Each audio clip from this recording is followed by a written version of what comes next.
नमस्कार दोस्तों, संध्या वंदन की श्रृंखला में आप सभी का स्वागत है। और आप सभी को पता है कि हमारा ये मैराथन सीरीज चल रहा है।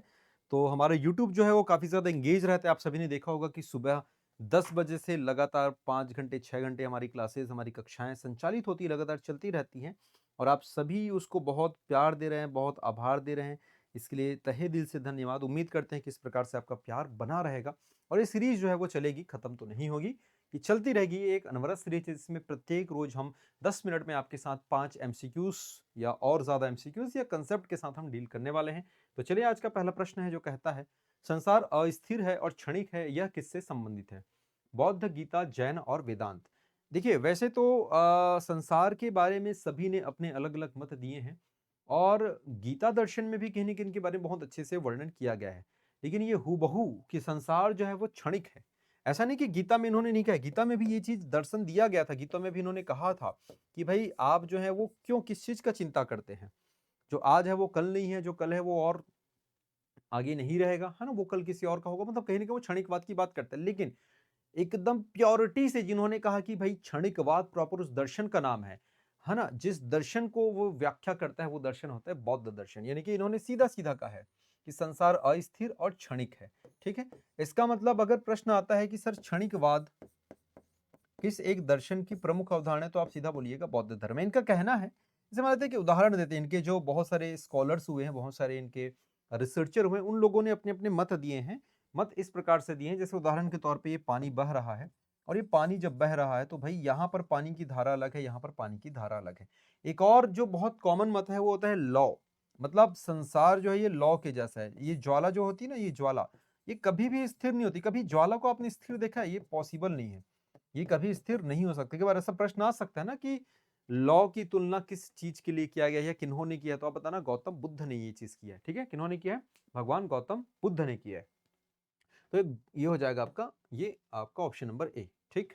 चलिए आगे देखते हैं। अगला प्रश्न कहते हैं, मालवा क्षेत्र पर मगध की सत्ता का विस्तार इनमें से किसके शासन काल में हुआ है? ये मालवा क्षेत्र की बात कर रहे हैं भैया। अब मालवा क्षेत्र मतलब अगर आप समझिएगा, ये सीधा सीधा ये मध्य प्रदेश वाले रीजन की बात करता है, यानी कि एमपी का ऊपरी वाला क्षेत्र और आपका इधर राजस्थान यूपी से लगा हुआ इस क्षेत्र की बात करता है। तो बिंबिसार, उदयभद्र, अजात शत्रु, शिशुनाग। यदि आपको याद होगा, अजात शत्रु ने इस एरिया पे अटैक किया था, हमला किया था। और अवंती वाला जो क्षेत्र था, अगर आप लोगों को याद होगा ना, अवंती वगैरह वाला जो रीजन है, वहां पर भी इन्होंने कहीं कहीं अटैक किया था, कैप्चर करने की कोशिश करी थी। और इस दौरान बहुत सारे हथियारों का भी इन्होंने प्रयोग किया था, जिसमें से एक था रथमुशल और महाशिला कंटक। वही हथियार जो बाहुबली में आपने देखा हुआ है। महाशिला कंटक जो पत्थर को ऐसे फेंकता है, रथमुशल भल्लाल देव वाला जो रथ होता है। तो उस एरिया पे अवंती बोली, मतलब एक्चुअली उसी एरिया के, एमपी बोला, अवंती बोला, मालवा बोला, लगभग लगभग उस एरिया को ये कवर करता है ना। मतलब वही वाला एरिया आपका देखने को मिलता है। तो अजात शत्रु ने इस एरिया पे क्या किया था?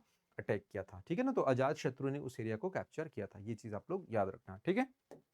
चलिए आगे चलते हैं। जब उसने राजत्व प्राप्त किया तो वह शरीयत के नियमों और आदेशों से पूर्णतः स्वतंत्र था।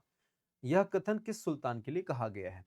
देखिए, बलबन और अलाउद्दीन खिलजी में बच्चे थोड़ा कंफ्यूज होते हैं। बलबन ने अपने आप को यह कहा था कि मैं तो जिल्ले इलाही हूं, मतलब मैं ईश्वर की छाया हूं। ईश्वर की छाया का मतलब बोलना चाह रहे हैं कि भाई, मैं विशेष अधिकार प्राप्त, मैं विशेष दर्जा प्राप्त, मैं विशेष शक्ति प्राप्त ऐसा पर्सन हूं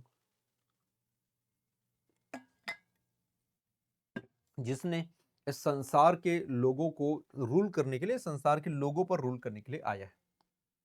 और खुद को इसने अफर शियाब वंश का भी बताया था।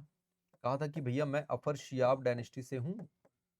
जैसे अलग अलग डायनेस्टी आजकल लोग ऐसे कनेक्ट नहीं कर देते, कोई महापुरुष हो गया तो उस महापुरुष का नाम लेके, अरे हम तो फलाने के वंशज हैं। जैसे मुझे हंसी आती है, और टू बी ऑनेस्ट है भी हंसने वाली बात है, कि भाई हमारे इंडिया में तो इतने सारे शासक हुए, प्रशासक हुए, किंग्स हुए, रूलर्स हुए, राजा हुए, है ना। बट कुछ लोग जो हैं वो अपना संबंध बोलते हैं, हम तो राणा के वंशज हैं भाई। बोला, अच्छा ठीक है भाई, सही बात है। राणा प्रताप तो महान व्यक्ति थे, राणा सांगा भी महान व्यक्ति थे, है ना। इनकी जो पूरी फैमिली थी वो तो सब महान लोग थे। तो बोले कि एक चीज बताओ, राजस्थान में क्या सिर्फ राणा प्रताप या महाराणा प्रताप थे? ठीक है, इतने सारे तो लोग थे भाई। मतलब 100 डिफरेंट फैमिलीज रही होगी। उस 100 डिफरेंट फैमिलीज में से केवल एक ये थे जिनकी फैमिलीज के बारे में चर्चाएं होती हैं। तो भाई मेरे एक चीज बताओ, वो जो बाकी 99 लोग थे, उनके वंशज कहाँ है फिर? क्या मर गए क्या उन लोग? या वो लोग कौन थे जिन्होंने अंग्रेजों के साथ मिलकर देश के खिलाफ गद्दारी करी? उनके वंशज कहाँ गए? उनके वंशज कहाँ गए जो आधे से ज्यादा मुगलों में अपनी सेवा दिया करते थे? आपको पता है ना, मुगलों के सबसे ज्यादा करीबी, मुगलों के सबसे ज्यादा मनसबदार यही लोग थे। राणा प्रताप एंड फैमिली को छोड़ के जो बाकी अन्य जो लोग थे, या दो चार और महान आत्माओं को छोड़ के बाकी तो थे ना भाई, वही तो सारे राजपूत लोग थे ना। मानसिंह कौन था? कछवाहा डायनेस्टी के लोग कौन थे? उनके वंशज नहीं है क्या? तब नहीं बोलेंगे हम तो उनके क्यों बोलोगे? एक ही महान व्यक्ति को ही सबको फॉलो करना होता है। महाराष्ट्र में चलो हम तो मराठे के शिवाजी के वंशज, अरे भाई और भी तो मराठे थे, कोई क्यों नहीं बोलता बाजीराव द्वितीय के वंशज थे जो जाके अंग्रेजों की तलवे चाट रहा था। और आजकल भी कुछ ऐसे लोग हैं जो आपको देखने को मिलेंगे, शासन प्रशासन के तलवे चाटते रहते हैं, वो उन्हीं लोग के वंशज हैं, आप ये समझिए। खैर, छोटी सी सेशन में लंबी चर्चा नहीं करते। आपको तो ये चीज याद रखना, अपर शियाब जो है ये एक डायनेस्टी कहूं करके बलबन क्या करता था, इसको क्लेम करता था, और इसने जिले लाही का टाइटल ले रखा था। हालांकि इस प्रश्न के लिए कहा गया कि जो राजत्व के सिद्धांत को कहता है कि भैया मैं शरीयत और इन नियमों को नहीं मानता, मैं पूरा इंडिपेंडेंट हूं, ये अलाउद्दीन खिलजी का मानना था, याद रखना।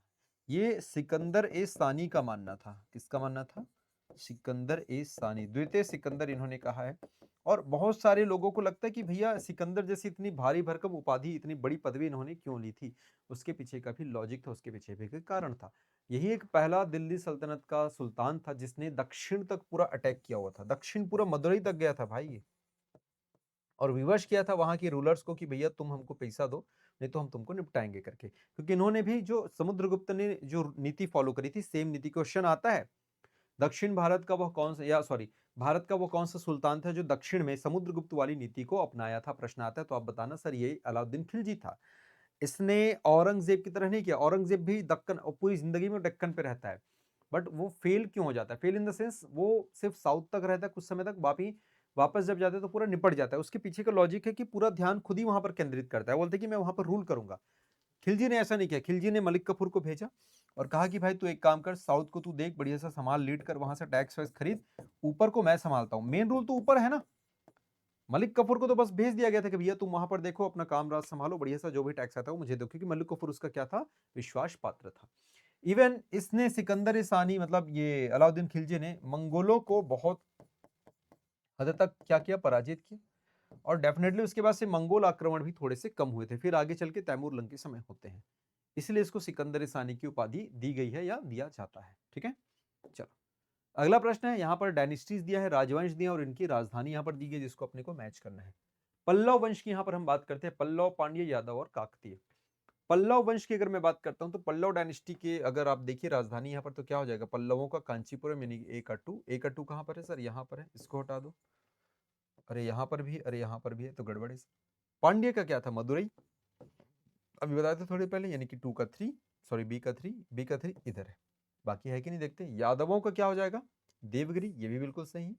सी का आपका 4, और काकती का हो जाएगा वारंगल, यानी कि 1, 2 3 4 1, 2 3 4 1, ऑप्शन नंबर बी हो जाएगा आपका सही जवाब। ये राजधानी यार देखो, मैं बार बार बोलता हूँ, इस टाइप के जो प्रश्न है ना, मतलब अगर कोई ऐसा बोले ना कि सर ये मेरे से नहीं बनता, या सर ये मेरे से गलत हो गया, तो भैया आप समझो कि एग्जाम आपसे नहीं निकलेगा। टू बी ऑनेस्ट, एकदम मेरी बातें एकदम क्लियर कट होती है। कारण समझना। मुझे एक चीज बताओ, ऐसे कितने ही डायनेस्टी आपको मिल जाएगा जी? एक चीज बताना मेरे को, भारत में। जैसे कुछ लोग बोलते हैं अरे सर ये कौन कौन से, जैसे अगर मैं यहाँ पे तो और भी बड़े बड़े, मतलब बड़े बताऊँ, कुछ ऐसे डायनेस्टी के नाम लिखा ही नहीं हूँ। जैसे कुछ डायनेस्टीज के नाम में आपको देखने को मिलेगा विष्णु कुंडिन डायनेस्टीज, है ना, और कुछ डायनेस्टीज आपको देखने को मिलेगा जिसमें कुछ कुछ यशोवर्मन, देववर्मन, ऐसे बहुत सारे किंग, बहुत सारे राजा हैं। भाई आपको गिन के 25-30 डायनेस्टी, 25-30 भाई, ज्यादा नहीं बोल रहा हूं मैं, उतने ही डायनेस्टीज करनी मध्यकाल या प्री मिडाइवल वाले पार्ट में। प्री मिडाइवल या मध्यकाल लीजिए, या आप एंशियंट भी लीजिए, 25-30 से ज्यादा नहीं करना है मेरे दोस्त। इन लोगों की डिटेल नहीं करनी ज्यादा। आप कभी सोचिए कि पांड्य राजा से कभी क्वेश्चन आते हैं, पांड्य राजाओं, उनके निर्माण नहीं आता ना, पांड्य का क्या आता है, सिर्फ कैपिटल्स एंड ऑल ये सब आता है। यादव से कभी क्वेश्चन आपने देखा? जनरली नहीं आता। काकती से आगे तो छत्तीसगढ़ वाले सेक्शन में आते हैं, पल्लवों से भी आते तो क्या आते हैं, उन्होंने कौन कौन से क्या क्या चीजें बनाई, मतलब भाई एक पेज भी नहीं है अगर आप ध्यान से देखोगे तो, और उसको आप लोग छोड़ देते हो यार। फिर बोलते हो कि हमसे ये नहीं होता, हमसे वो नहीं होता। गंग डायनेस्टी पढ़ता ही नहीं है कोई, विष्णु कुंडिन कोई पढ़ता ही नहीं है, और क्वेश्चन आ जाता है किसने किस समय कहाँ कहाँ रूल किया करके। तो बहुत छोटी सी चीज है जिसको आपको कवर करना चाहिए होता है। ठीक है? चलिए, अब बढ़ते हैं अगले प्रश्न की ओर। वैसे तो काफ़ी ईज़ी, इसको कई बार मैं आपको बता चुका हूँ, है ना? चलो तुम ही लोग इसको क्या करो, एक काम करो, तुम ही लोग मैच करके बताओ भाई। कौन-सा सुमेलित है? जो सुमेलित है वो आप मुझे बता दीजिएगा। बाकी जिसको आंसर नहीं पता वो तो मैं कमेंट बॉक्स में बताती हूँ या अगले वीडियो में आपको बता दूँगा मैं, ठीक है? चलो, इसका आंसर आप लोग कमेंट बॉक्स में दीजिएगा, कौन-सा मैच है और फिर हम लेते हैं आपसे विदा। मिलेंगे हम ऐसे ही सेशन में। थैंक यू, नमस्कार, जय जोहार, जय छत्तीसगढ़।